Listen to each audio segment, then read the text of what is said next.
Setelah melalui masa kepemimpinan di 2 periode, Gubernur Sumatera Selatan Herman Deru akan melakukan rotasi dan mutasi jabatan OPD di lingkungan Pemprov Sumsel melalui beberapa tahapan penilaian.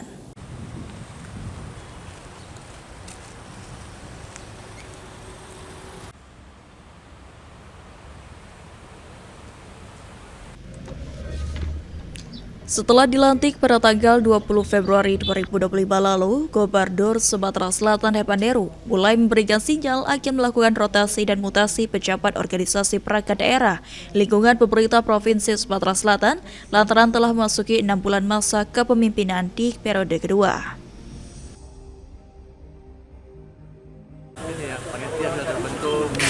Menurut Sekretaris Daerah Provinsi Sumatera Selatan Edward Chandra, rotasi dan mutasi jabatan OPD di lingkungan pemerintah Provinsi Sumatera Selatan akan melalui beberapa tahapan.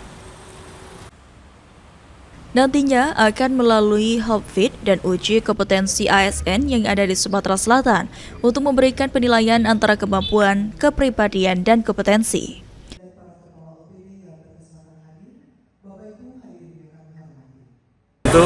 Itu kewenangan Pak Gubernur ya, nanti bersama Pak Gubernur, dan prosesnya ada jopit, ya. Kemudian ada uji kompetensi, tentu akan dipetakan kompetensi ASN yang ada di Sumatera Selatan, dan prioritas adalah nanti akan mengisi jabatan-jabatan yang saat ini kosong ada PLT-nya, itu yang menjadi prioritas.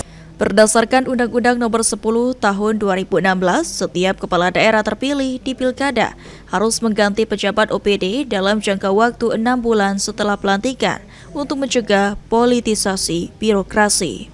Eki Saputra, PAL TV.